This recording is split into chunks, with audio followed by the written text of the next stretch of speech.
相信好多港澳人士或者係外地嘅朋友嚟到珠海買樓，其實咧都會有中伏嘅。中伏有邊幾個片區呢？首先最大中伏嘅一個片區呢，就係呢一個近住我哋嘅橫琴嘅呢一個保稅區啊。呢個保稅區呢，當年呢靠住呢寶實琴一體化發展，仲有呢就係佢與我哋嘅橫琴呢一河之隔。喺地圖咁樣睇啊，係咪以為啊佢啊係橫琴嘅呢？其實呢，佢根本上就唔係橫琴嘅，佢係一個倉儲物流地。咁呢個位置呢，當年嘅公寓呢，賣到咧係28000，甚至去到36000左右嘅喎。咁如果係入手咗呢邊嘅公寓嘅各位業主嘅話咧，咁你呢個公寓到現時二手房市場，你呢個公寓嘅價格已經蒸發咗80%啦。咁呢個片區咧，亦都有住宅。嗱，我喺十字門一個河邊咧去直播嘅時候咧，有遇過一個業主，佢咧係嚟都冇嚟過保稅區嘅。佢就喺地圖嗰度咧睇到保稅區嘅住宅，好近橫琴，佢以為係橫琴。咁咧當時咧佢係34000蚊買嘅。嚟到呢邊咧收咗樓之後，先睇到現場嘅情況。原來咧成個保稅區咧仲係咧啲路都未通嘅，咁啲住宅咧亦都唔係好多，配套咧亦都未完善。咁真係靠住咧就係一河之隔望到橫琴，但係佢嘅住宅時至今日，佢嘅價格已經係腰斬咗一半啦。咁第二個咧就係大家咧都好熟悉嘅航空新城 B 片區。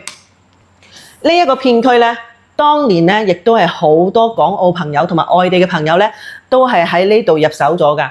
咁呢個片區咧，當年咧係靠住咧就係中央樞紐站啦，同埋咧隔離咧就係呢個航空新城核心片區嘅千億配套，咁導致佢呢一個片區咧，當年係拉升到最高係28000嘅單價㗎。時至今日呢一個片區一手房仲喺度賣緊，先至1萬起咋。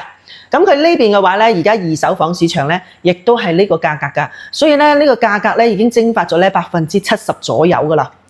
咁第三個咧，大家好容易咧踩坑嘅係邊一個片區咧？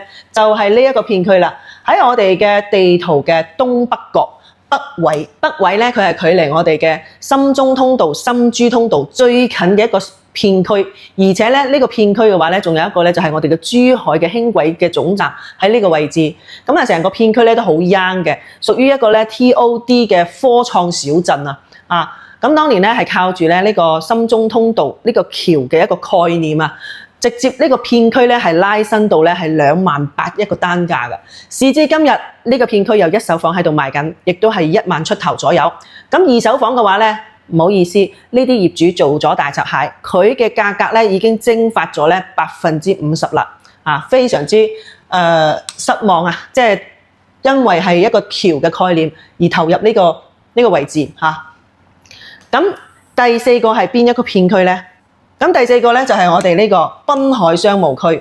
濱海商務區咧有住非常之好嘅一個地理位置。咩地理位置呢？佢近住我哋嘅金海大橋啦，與我哋嘅橫琴咧係一海之隔嘅。